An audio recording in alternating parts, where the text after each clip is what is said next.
Ini gimana Pak? Tolong Pak. Lah ini kenapa nih orang? Nggak tahu, saya lewat tiba-tiba Ustazah ini udah pingsan. Nah, udah langsung bawa ke rumah sakit. Saya nggak punya motor. Waduh Pak, saya bukan murim Pak. Nah, apalagi saya juga bukan murimnya.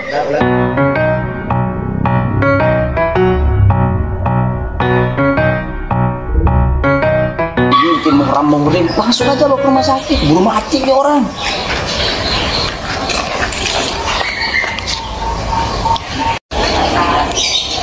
Ustazah, mau saya pergi ke rumah sakit.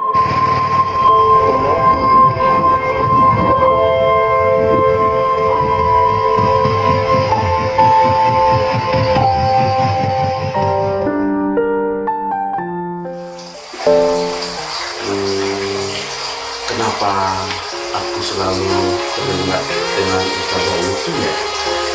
Apakah ini namanya cinta? Tidak. Tak mungkin aku jadi cinta pada perempuan itu. Apakah dia juga suka padaku?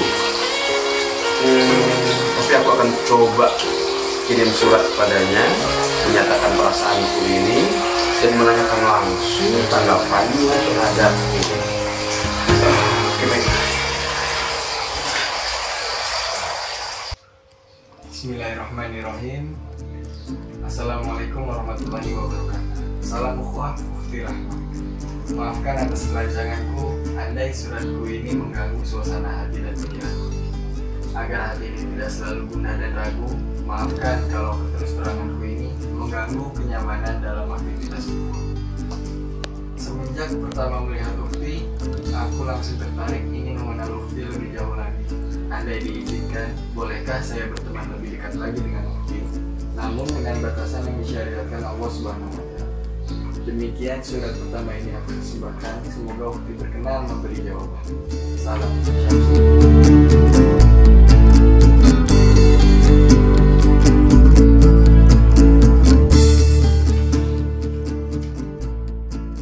Bismillahirrahmanirrahim.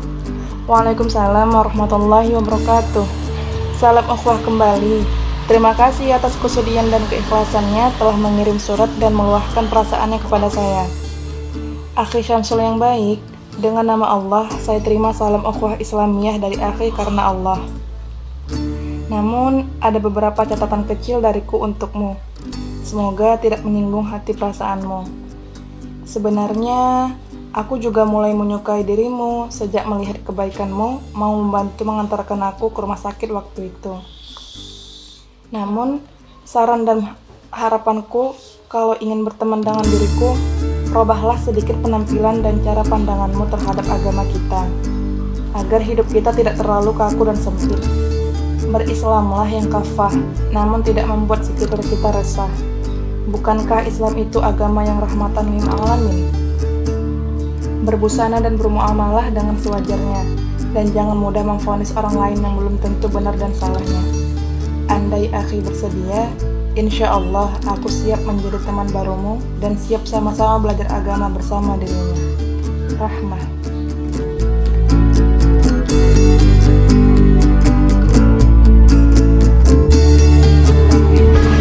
Waalaikumsalam warahmatullahi wabarakatuh. Bukannya kamu yang setrumkan kemarin di jalan? Iya Pak. Loh, kok sudah berubah? Enggak pakai jubah lagi, enggak beda-beda lagi ya? Alhamdulillah sudah tidak Pak. Ini juga berkat bimbingan anak Bapak Rahmat. Siapa itu, Bi? Oh, Mas Syamsul. Loh, kamu sudah kenal? Iya, Bi. Kenalkan, ini Mas Syamsul, teman saya. Alhamdulillah dia udah beragama, cara pandang dia beragama Islam untuk lebih baik lagi. Iya kan, Mas? Iya Pak. Saya juga berusaha untuk belajar mengenal lebih baik lagi Islam yang rahmatan lil alamin. Baguslah kalau begitu. Alhamdulillah kalian sudah berubah. Mudah-mudahan bisa beragama ini dengan lebih baik dan insya Allah sesuai dengan kehendak Allah dan agama Islam yang kafah dan agama Islam yang rahmatan lil alamin. Ya. Amin ya rabbal alamin.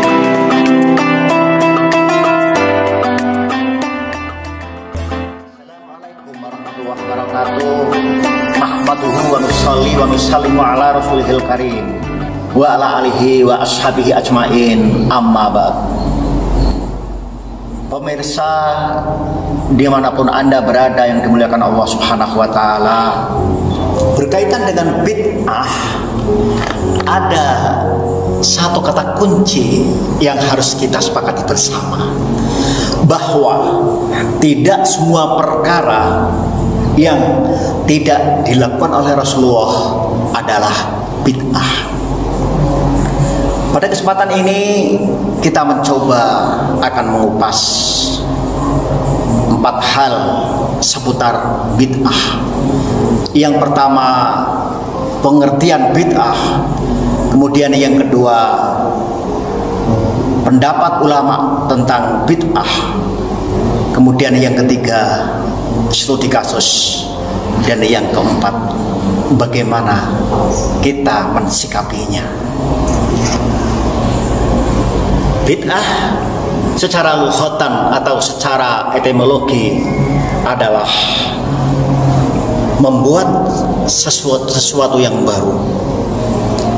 Sedangkan bid'ah menurut istilah atau secara terminologi syar'i adalah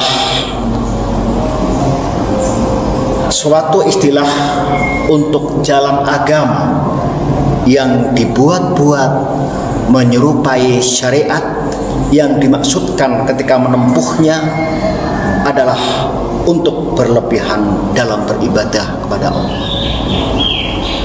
Pendapat ini dikatakan oleh Imam As-Shatibi di dalam kitab Al-I'tisam juz 1 halaman 34.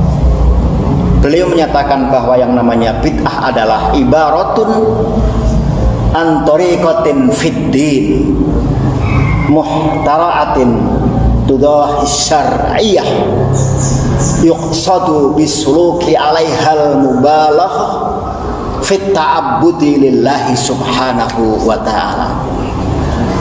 Sedangkan menurut Imam Syafi'i, bid'ah itu ada kalanya bersifat hasanah atau bid'ah yang baik, kemudian ada juga yang dikenal dengan bid'ah sayyi'ah. Pemirsa Rumah Dai TV dimanapun Anda berada yang dimuliakan Allah Subhanahu wa ta'ala, setelah yang pertama tadi tentang pengertian, kemudian yang kedua pendapat para ulama, sekarang adalah yang ketiga yaitu studi kasus. Pada zaman Rasulullah ketika sholat berjamaah, sewaktu i'tidal, Rasulullah mendengar ada salah seorang makmum atau sahabat, ya, dia membaca bukan seperti yang sering dibaca oleh Rasulullah. Sahabat tadi malah membaca Rabbana lakal hamdu hamdan katsiran thayyiban mubarakan fih. Dia baca tidak seperti yang dibaca yang sering dibaca oleh Rasulullah. Setelah selesai sholat, kemudian Rasulullah bertanya, siapa? Para sahabat diam. Mereka takut kepada Rasulullah, khawatir ditegur. Tapi apa yang terjadi?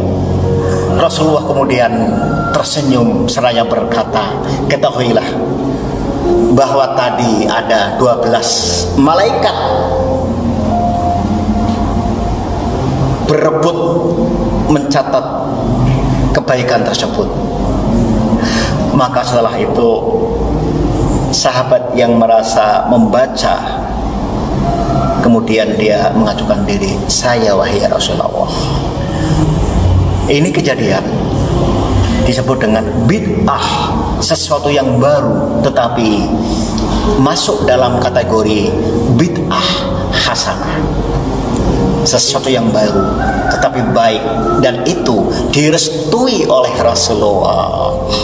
Kemudian yang keempat, bagaimana kita mensikapinya?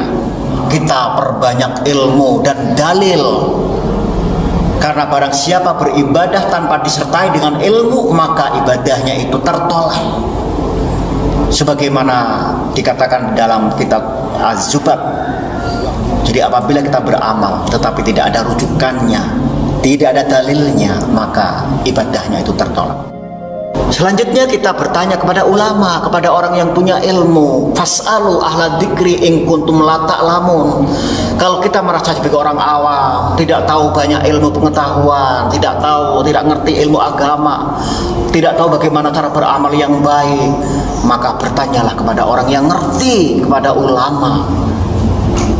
Selanjutnya, kita tidak boleh tergesa-gesa beramal sebelum kita tahu persis dalil yang pasti, dalil yang qat'i. Dan yang terakhir adalah, dan ini penting, kita tidak boleh membid'ahkan orang lain. Jangan-jangan hanya karena kedangkalan ilmu kita, begitu melihat orang lain ternyata ibadahnya tidak sama dengan kita, maka kemudian mudah untuk menghujat, mudah untuk mencaci, mudah untuk membid'ahkan, dan mudah untuk mengkafirkan. Pemirsa yang dimuliakan Allah Subhanahu wa taala, itulah tadi 4 seputar bid'ah. Saya Gus Iskowi, Ustadz Trans 4. Wassalamualaikum warahmatullahi wabarakatuh.